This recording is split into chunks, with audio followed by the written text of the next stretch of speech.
Welcome back, it's Nine, and today we are going to be discussing some news regarding Xbox and their release dates, price points, pre-order dates, and what they could possibly mean for the PlayStation. And I mean, we could kind of gauge just how things are going to go based on what Xbox just did. Now, before we get into that, if you haven't subscribed already, please hit that subscribe button, hit that notification bell to get notified about all my upcoming videos, and hit the like button. It helps the channel a ton. Now, let's get right into this. And this tweet came from Xbox, and this is what they had to say. This is the tweet. Xbox Series X, $499. Xbox Series S, $299. Release date, November 10th. Pre-order date starts September 22nd. So Xbox has officially made the first move. They have finally just said, you know what? Our shit got leaked anyway, but allegedly they wanted to release it out to us all next week anyway, according to Phil Spencer's tweet when he retweeted this specific one. But what I gather from here is number one. So we know that the Series S, $299, we talked about it. Very good deal for what it is. I think there are people who are going to purchase this console who are on a budget, especially given what's going on in the world. The other thing is Series X at $499 is really a good deal. If you think about the amount of power you're getting, what you're getting offered, the Series X is a great value at $499. Now, I understand there's a whole other side of this where people are concerned about the games and what they have to offer in that regards. Absolutely agree with you guys. There's nothing that they have to show for a first-party game at launch, which is a concern. But we're going to forego that for the moment because we're talking about the platforms. And the next thing that we got to think about is, okay, they're releasing November 10th simultaneously, Xbox Series X and Series S, and their pre-orders are opening September 22nd.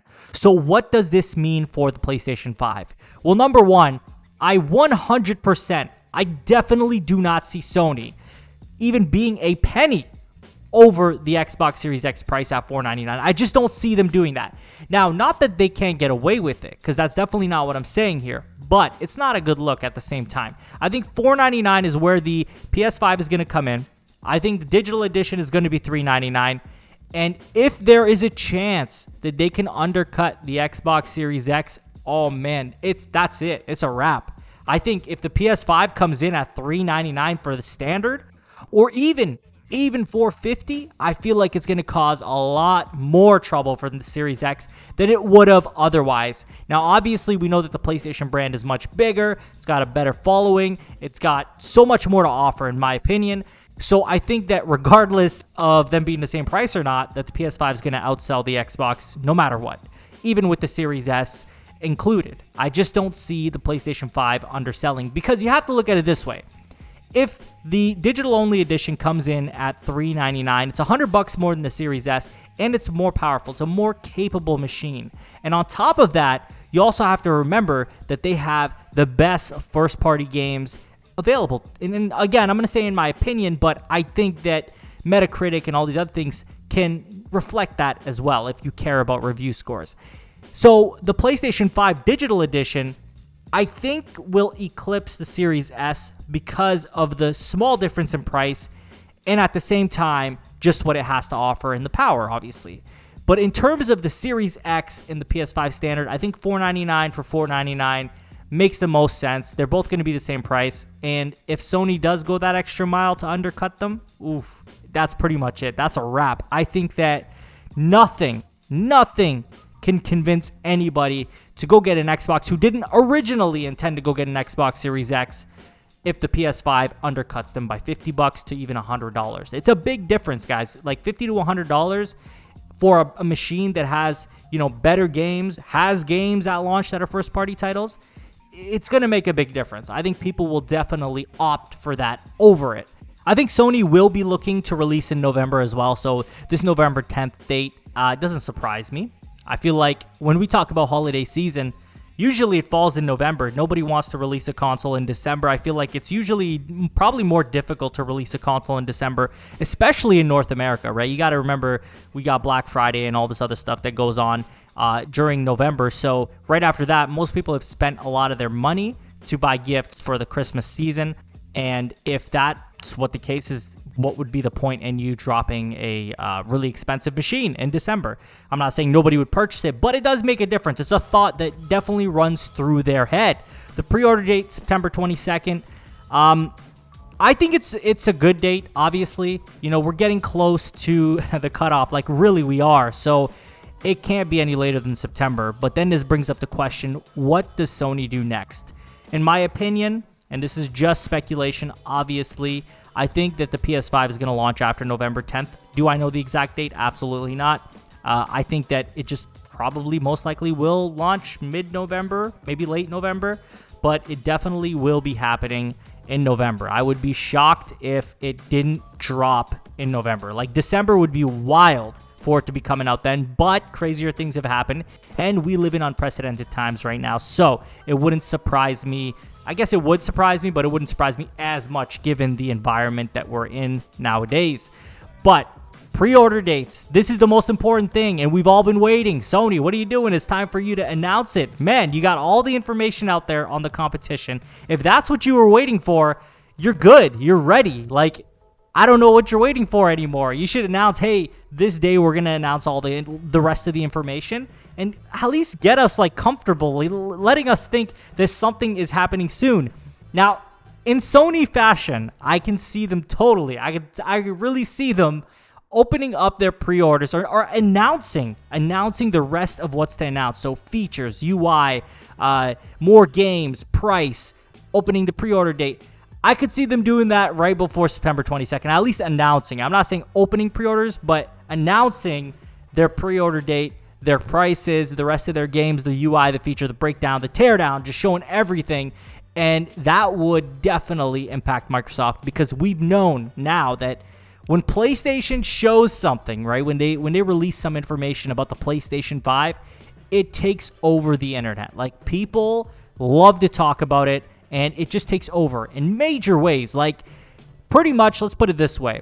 If PlayStation and Xbox both released their console information on the same day, PlayStation would totally eclipse the Xbox in terms of people tweeting it, mentions, all over the internet, Google searches. It would just completely overshadow. And I'm not being a fanboy about this. You just got to look at the stats, guys. If you look back at how many mentions Xbox got, how many mentions PlayStation got through Google, searches, tweets, literally anything, you're going to see that the numbers skyrocket for the PlayStation versus the Xbox. Not to say the Xbox doesn't get any attention, but nowhere near the same attention. So it just shows that, if PlayStation is to throw out their info out there before the September 22nd for people to pre-order, it could very well impact their finances. It would very well, not financially, but it could impact the amount of sales that they make. Now, do I think that these consoles will remain on shelves? Absolutely not. I think that the Series S is going to be sold out. Series X is going to be sold out. PS5 definitely going to be sold out. Digital Edition definitely going to be sold out. I think there is not going to be enough to go around to these consoles, because while PlayStation is the popular brand, while it is the popular console, we have to remember that there is a huge following behind Xbox as well.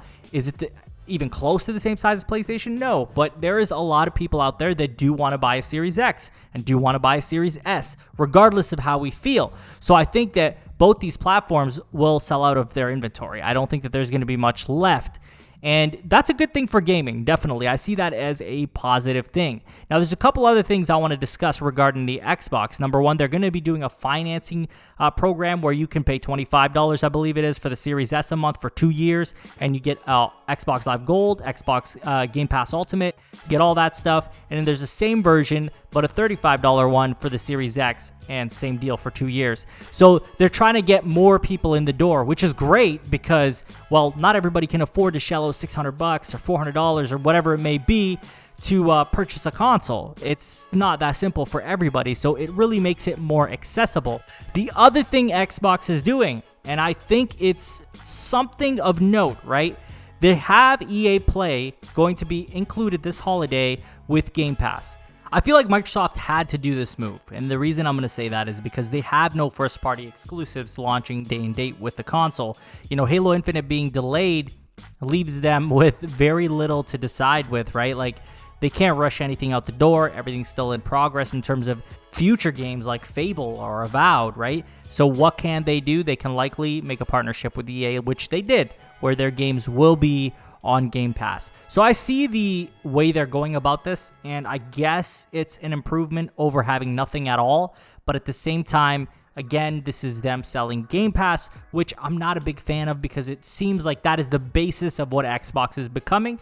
But then again, that could just be me. Maybe Xbox gamers are very happy about it, and that's exactly what they're asking for. I'd like to pass this on to you all now, asking you, number one, what do you think of these price points? Do you think they're very appealing price points? Are you surprised by any of this, as well as the release date and pre-order date? What do you think this means for Sony? Is Sony going to drop any news soon? It's got to be in September. I just don't see them waiting any longer to reveal the rest of what's left to reveal. And lastly, how do you feel about EA Play being included in Xbox Game Pass? Do you think that's a power move? Let me know in the comments. As always, if you haven't subscribed already, please hit that subscribe button, hit that notification bell to get notified about all my upcoming videos, hit the like button, helps the channel a ton, share this video with a friend, and follow me on Twitter. Link will be in the description. I will talk to you all on the next one. Take care.